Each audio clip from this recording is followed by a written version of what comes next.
은퇴를 앞두고 계시거나 또 이미 은퇴하신 분들이라면 오늘 이야기 정말 중요합니다. 은퇴 후 재정 계획의 가장 큰 복병이라고 할 수 있죠. 바로 건강보험료에 숨겨진 함정들, 오늘 제가 낱낱이 파헤쳐 드리겠습니다. 자, 이런 경우 한번 상상해 보세요. 실제로 정말 많은 분들이 겪는 일인데요. 매달 받는 연금이 10만 원 올라서 아이고 좋다 했는데 갑자기 건강보험료 고지서를 받아보니 무려 28만 원이 더 찍혀서 나온 겁니다. 아니, 들어온 돈보다 내야 할 돈이 훨씬 더 많은 이 황당한 상황, 이게 대체 어떻게 가능한 일일까요? 5월 28만 원, 이 숫자가 주는 압박감 느껴지시죠? 이게 무슨 계산 실수가 아닙니다. 정말 많은 은퇴자들이 자신도 모르는 사이에 맞닥뜨리게 되는 그야말로 재정 폭탄인 거죠. 네, 이 황당한 상황이 실수가 아니라요. 바로 지금의 건강보험료 시스템 때문에 벌어지는 일입니다. 하지만 너무 걱정부터 하진 마세요. 오늘 이 복잡한 시스템이 어떤 원리로 돌아가는지 명확하게 이해하고 내 소중한 노후 자금을 지킬 수 있는 구체적인 방법까지 제가 싹 다 알려드릴게요. 그럼 이 폭탄 고지서의 도화선은 대체 어디에 숨어 있는 걸까요? 그 첫 번째 단서부터 저와 함께 파헤쳐 보겠습니다. 모든 문제의 시작은 바로 이 지점입니다. 내가 피부양자에서 지역가입자로 신분이 바뀌는 바로 그 순간이죠. 자녀의 직장건강보험 아래에 이렇게 싹 들어가 있을 땐 보험료가 0원, 한 푼도 안 내잖아요. 근데 거기서 딱 나오는 순간 완전히 다른 세상이 열리는 겁니다.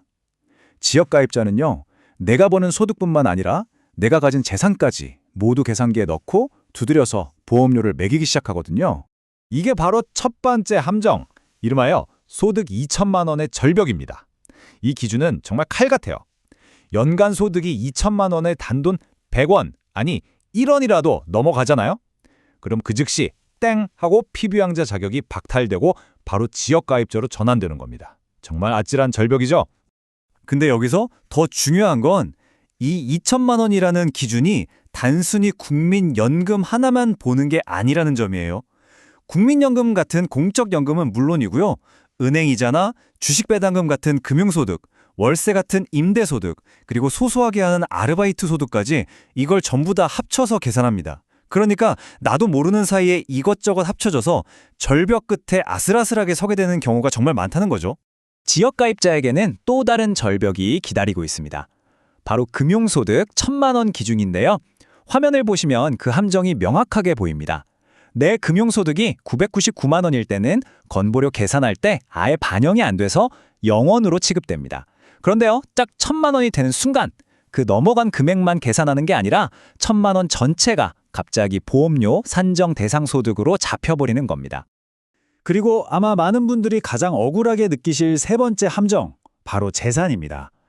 지역가입자가 되면요, 내가 평생 모아서 마련한 이 집, 그리고 자동차, 심지어는 내가 맡겨놓은 전세 보증금까지 전부 점수로 매겨서 보험료에 반영합니다. 당장 현금 흐름을 만들어주지도 않는 자산들 때문에 매달 꼬박꼬박 현금을 내야 하는 상황이 오는 겁니다. 아마 딱 이런 마음이실 겁니다. 이 증언은 정말 많은 은퇴자분들의 답답한 심정을 그대로 보여주는데요.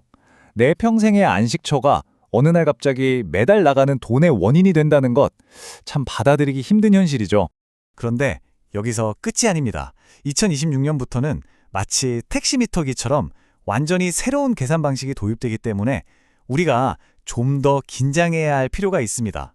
이 비유가 정말 기가 막힌데요. 지금까지는 시스템이 버스 요금 같았어요. 같은 구간 안에만 있으면 재산이 좀 늘어도 보험료는 그대로였죠. 그런데 2026년부터는 택시 미터기 방식으로 바뀝니다. 무슨 뜻이겠어요? 맞습니다. 아파트 공시가격이 조금만 올라도 이자가 몇 푼 더 붙어도 미터기 요금 올라가듯이 보험료가 실시간으로 계속 찰칵찰칵 올라간다는 뜻입니다. 자, 이렇게 계속 오르기만 할 것 같은 건보료, 그냥 막을 방법이 없는 걸까요? 아닙니다. 지금부터 이 변화의 파도 속에서 내 돈을 지켜낼 수 있는 4가지 강력한 금융 방패를 알려드릴 테니까요. 집중해주세요. 바로 이 4가지 전략입니다. 이 전략들을 어떻게 조합해서 사용하느냐에 따라 매달 내는 돈이 정말 수십만 원까지 달라질 수 있거든요. 하나씩 자세히 살펴보겠습니다.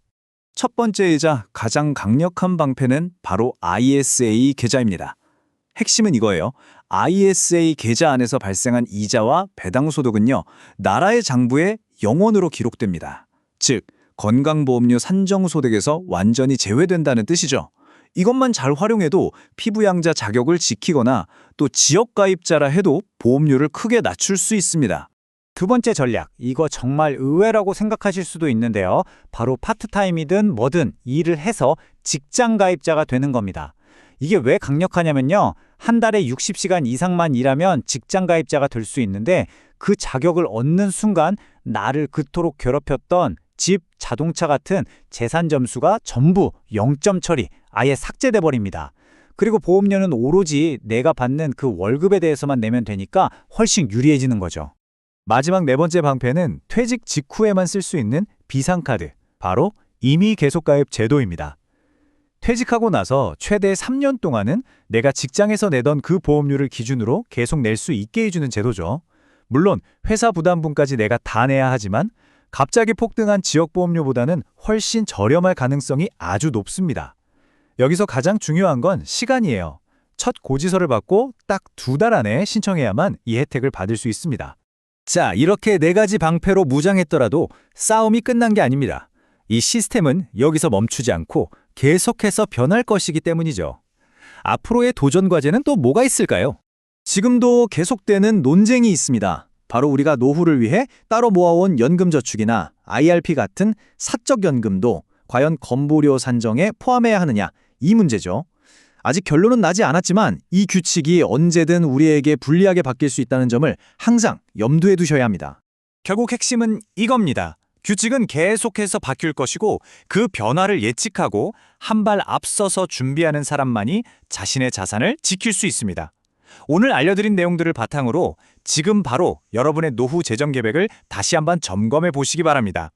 다가올 다음 변화의 파도에 당신의 소중한 노후는 과연 안전합니까?